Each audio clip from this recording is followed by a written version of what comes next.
आपके समक्ष यहाँ कुरुक्षेत्र में प्रोग्राम था हमारा थानेसर में, क्योंकि कोरोना की वजह से मतलब ऐसी सरकार की भी है और सबके स्वास्थ्य के ध्यान रखते हुए ये फैसला किया हमने कि ये कार्यक्रम जब पहला खुलने के बाद पहला जो इतवार आएगा उस दिन हम यहाँ कुरुक्षेत्र में करेंगे इस कार्यक्रम।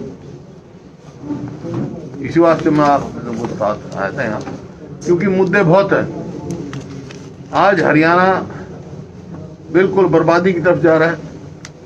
ये जो बीजेपी जेजेपी सरकार ने देखिए जो लूट मचा रखी, जो खुली लूट है, इनका हाजमा इतना तेज हो गया है, रेत भी जमुना का हजम, डाडम और नागल चौधरी के पहाड़ भी हजम, और उसका नतीजा आप देख रहे हो। इस प्रकार से किस जो कमाई प्रदेश को आनी थी विकास के लिए वो माइनिंग माफिया खा रहा है, और अब तक कोई एक्शन नहीं हुआ। मैं स्वयं डाडम गया था, वहां मैंने देखा इतनी बेरहमी से वो किया है कि कई 100 फुट नीचे है खोद दिया गया जब खोद नहीं सकते थे। ट्रक चल रहे हैं, वहां कई आदमियों की मृत्यु हुई, अब तक 302 का केस रजिस्टर नहीं हुआ किसी। भाई जो उसके जिम्मेवार कौन है? ये करने के लिए कमेटी बना दी, कमेटी। पहले शराब का वो हुआ, स्कैम हुआ शराब में यूनिवर्सिटी में, जब कह दिया कि SIT बना दी, लेकिन उसकी क्या रिजल्ट हुआ आज तक? कोई आदमी नहीं पकड़ा गया। रजिस्ट्री का घोटाला हुआ, उसमें कोई आदमी नहीं।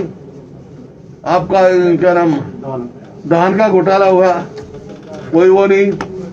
जो नौकरियों का घोटाला हुआ, जो नौकरियों में लूट मची है, HPSC में करोड़ों रुपए जब पकड़े गए हैं, उसके लिए कौन जिम्मेवार है? एक आदमी जिम्मेवार कैसे हो सकता है? मैंने कहा था भाई डीप रूटेड है ये। तो ये जांच चाहे वो माइनिंग घोटाले की हो और चाहे ये नौकरी का मामला, हमने कहा था भाई हाई कोर्ट के जज की अध्यक्षता में CBI को जांच दी जाए। क्या संकोच है इसको? जब ये कहते हैं भाई हमारा तो कसूर नहीं है सर, तो क्या संकोच है? ये क्यों नहीं CBI को दे रहे हाई कोर्ट के जज के उसमें सुपरविजन में? ये आपके सामने है। अब इन्होंने कहा, बातें तो बड़ी बड़ी करते हैं, इवेंट मैनेजमेंट करते हैं। ये कहा था भाई हमने इतना कंपनसेशन दे दिया, जो पीछे फसल खराब हुई थी सितंबर अक्टूबर में, उससे पिछले साल भी अब तक किसानों को कंपनसेशन नहीं किया गया। 5.5 लाख एकड़ जो है वो जमीन खराब हुई, किसान की खेती खराब हुई पिछले उसमें, और उसका अब तक कोई कंपनसेशन नहीं मिला। इसी प्रकार आप स्वयं देख रहे हैं कुरुक्षेत्र के एरिया में जो आलू पैदा करते हैं, आलू सारे बर्बाद हो गए बहुत, उसकी ना गिरदावरी हुई ना कंपनसेशन की बात चल रही। तो इस प्रकार से जो किसान विरोधी है, सारे फैसले इनके हैं। जो प्रदेश मैं रास्ते में ये लिख रहा था कि भाई क्या क्या है हमारे टाइम में। देखिए पर कैपिटा इनकम में, पर कैपिटा इन्वेस्टमेंट में, मतलब पर कैपिटा आमदनी और निवेश में, भाईचारे में, खेल कूद में, किसानों के सम्मान में और खुशहाली में और विकास में हरियाणा नंबर 1 था। आज किस चीज में नंबर 1 है?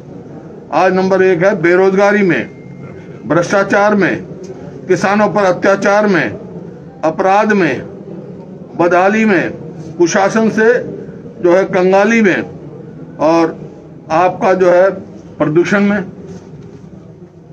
आज नंबर 1 है।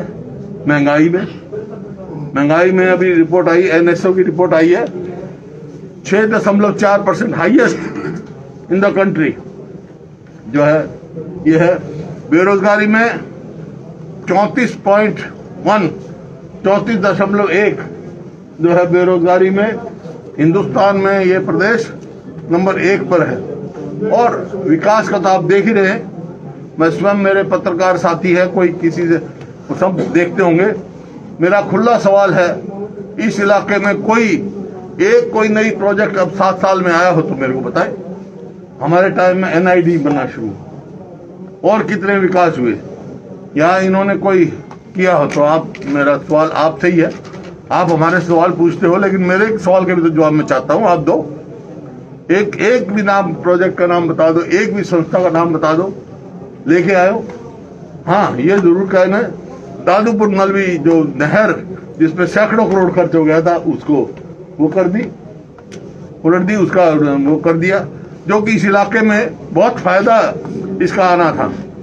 भाई जहां खोदना नहीं चाहिए, जो पहाड़ आसमान को छू रहे थे, आज तो उसमें धरातल में पड़े हैं, जो कितने गहरे पड़े हैं, गहराई में पड़े हैं। जो दादूपुर नलवी नहर जो इस इलाके को खुशहाली लाती, जहां इतना वो है, वाटर टेबल जो ऊपर आ रहा है, उसके लिए बहुत लाभदायक होती, उसको हटा दिया।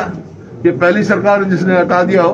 तो इस प्रकार से मुद्दे तो बहुत हैं, लेकिन क्योंकि कोरोना की वजह से ये कार्यक्रम हमारे को पोस्टपोन करना, जिस दिन ये खुलेगा उससे पहले इतवार में हम यहाँ ये करेंगे, और आप स्वयं देखेंगे लोगों का कितना हुआ है, चाहे वो किसान हो, मजदूर हो। ये आंगनबाड़ी देख लो, आप आंगनबाड़ी को देखो, रोज MLO का घेराव कर रही हैं, अभी कहीं कुछ हो रहा है, कर्मचारी सड़कों पे है, और व्यापारी आप खुद उनसे पूछो, यूं कहेंगे व्यापारी कि हमारा मुनाफा तो दूर, हम तो पूंजी खा रहे हैं पिछले कई साल से, वो पूंजी भी खत्म हो गई उनकी। और किसान बदहाल हो रहा है, गरीब आदमी मजदूर, उसको मनरेगा का पूरा वो नहीं मिल रहा है, उसको बेरोजगारी इतनी बढ़ रही है, आपके सामने सब है। इस वास्ते जो बदहाली हुई है हरियाणा में, उसका खुलासा करने के लिए, लोगों का समर्थन जुटाने के लिए जो प्रोग्राम होगा, विपक्ष आपके समक्ष हमने कार्यक्रम चलाया है, ताकि इसकी सरकार की पोल खोली जाए। इवेंट मैनेजमेंट में है, इवेंट मैनेजमेंट बहुत अच्छा आता है। अभी आपने देखा 245 एम्बुलेंसेज 350 किलोमीटर से चल के पंचकुला इकट्ठी की गई, सिर्फ उसको करने के लिए, जो कि कई एम्बुलेंस तो ऐसी जो 3-4 महीने से चल रही थी, हजारों किलोमीटर चल चुकी थी, उनको भी पंचकुला बुलाया गया। भाई इतनी देर में कहीं एम्बुलेंस की जरूरत हो तो वो कहां से घाटा पूरा करेंगे। और इवेंट मैनेजमेंट के लिए ही ये कार्य किया गया। पंचकुला में 245 एम्बुलेंस इकट्ठी की गई। ये एक जो है, आप ये कह सकते हैं क्रिमिनल एक्ट है सरकार का, कि किसको जरूरत हो, आप वहां से महेंद्रगढ़ से, आप पलवल से, आप हतीन से यहाँ बुला रहे हो एम्बुलेंस, वहां जरूरत पड़ी किसी मरीज को तो यहाँ से जाएगी क्या। तो इस किस्म के इवेंट मैनेजमेंट की सरकार है ये। तो इसके जो उसमें हम नेक्स्ट जो भी खुलने के बाद जो भी पहला इतवार होगा, उस दिन यहाँ कार्यक्रम करेंगे।